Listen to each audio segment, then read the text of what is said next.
दोस्तों जरा सोचिए, चारों तरफ दूर दूर तक फैली सफेद रेत, बड़े बड़े पत्थर और उसके बीच रास्ता बनाती हुई हमारी ये जीप। रोमांच ऐसा कि जो दिल की धड़कनें बढ़ा दे। हम इस वक्त गुजर रहे हैं माँ नर्मदा के पात्र से, जो गर्मियों के बीच मौसम की वजह से आधा सिमट सा गया है। आमतौर पर जहाँ कल कल करती नर्मदा की लहरें बहती है, आज वहाँ रेतीला और पथरीला रास्ता हमें एक बेहद अनोखा और एडवेंचरस अनुभव दे रहा है। गर्मियों के दिनों में जब नदी का पानी कम होता है, तब कुबेर भंडारी पहुँचने का ये रास्ता अपने आप में किसी ऑफ रोडिंग एडवेंचर से कम नहीं लगता। पत्थरों से टकराती जीप और खिड़की से आती ये गर्म हवाएं मानो कह रही है कि मंजिलें बेहद खूबसूरत होने वाली है।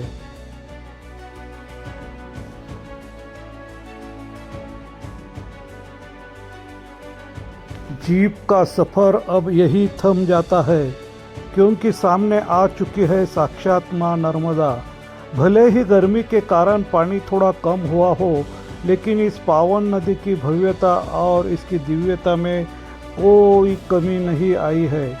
यहाँ से आगे का सफ़र अब ज़मीन से नहीं बल्कि पानी के रास्ते से होगा। हम बैठ चुके हैं इस नाव में जो हमें नदी के इस पार से उस पार यानी कुबेर भंडारी के चरणों में ले जाएगी। नाव जैसे जैसे आगे बढ़ती है, पानी की हल्की हल्की फुहारें चेहरे को छूती है और सफ़र की सारी थकान पल भर में गायब हो जाती है। माँ नर्मदा का ये शांत रूप देखकर मन में एक अजब सा सुकून महसूस होता है। चारों तरफ का नज़ारा इतना खूबसूरत है कि आप बस इसको निहारते हुए रह जाएंगे।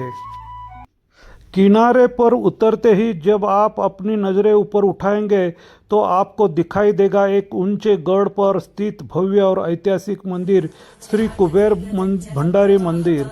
कहा जाता है कि यह स्थान बेहद प्राचीन और चमत्कारी है। मंदिर ऊंचाई पर होने के कारण दर्शन के लिए हमें कई सीढ़ियाँ चढ़कर ऊपर जाना होगा। सीढ़ियाँ चढ़ते हुए भले ही सांसें थोड़ी फूलने लगती है, लेकिन आसपास के भक्तों का उत्साह, हर हर नर्मदे और जय भोलानाथ के जयकारे आपको थकने नहीं देते। जैसे जैसे हम ऊपर बढ़ते हैं, नीचे बहती नर्मदा का नज़ारा और भी विहंगम और खूबसूरत दिखने लगता है।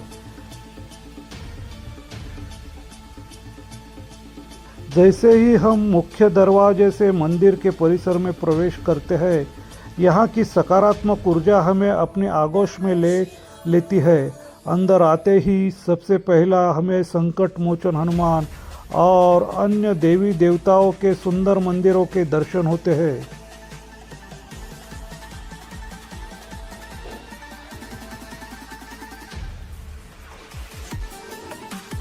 हम उनका दर्शन लेते आगे चलते हैं और अब वक्त आ गया है उस मुख्य दर्शन का, जिसके लिए हम इतनी दूर आए हैं। ये है साक्षात धन, वैभव और सुख के दाता भगवान कुबेर भंडारी। पौराणिक कथाओं के अनुसार स्वयं कुबेर देव ने यहाँ आकर भगवान शिव की तपस्या की थी, जिसके बाद महादेव ने उन्हें धन का देवता बनाया। यहाँ दर्शन करके बाबा के चरणों में सिर झुकाकर ऐसा लगता है मानो जीवन की सारी चिंताएं समाप्त हो गई हो। मन पूरी तरह शांत और तृप्त हो जाता है।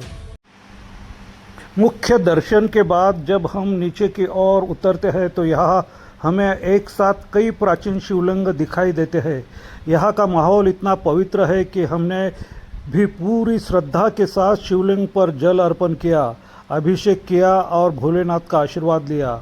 लेकिन इस मंदिर की एक और अद्भुत बात है जो आपको हैरान कर देगी। जब हम मंदिर के दूसरे दरवाजे की तरफ बढ़ते हैं तो वहाँ हमें दिखाई देती है ये अनोखी वैदिक घड़ी।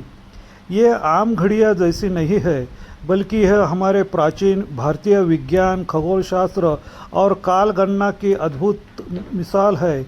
इसे देखना अपने आप में बहुत ही ज्ञानवर्धक अनुभव रहा, जो हमें हमारे समृद्ध इतिहास पर गर्व कराता है। कुबेर भंडारी के इस पावन और ऐतिहासिक सफ़र को अपनी याद में समेटकर हम एक बार फिर बोट के जरिए मां नर्मदा के पात्र को पार कर रहे हैं। लेकिन हमारा यह सफ़र यही खत्म नहीं होता। अब हमारी जीप और हमारी राहें मुड़ चुकी है हमारी अगली मंजिल की ओर, जो है भव्य अलौकिक नीलकंठ धाम। वहाँ क्या खास है, कैसा है वहाँ का नज़ारा, यह सब आप हमारे दूसरे वीडियो में देखेंगे। अगर आपको कुबेर भंडारी का यह सफ़र पसंद आया हो तो वीडियो को लाइक कीजिए, शेयर कीजिए और चैनल को सब्सक्राइब करना मत भूलिएगा। मिलते हैं अगले पड़ाव पर, तब तक के लिए हर हर महादेव, जय भोलेनाथ।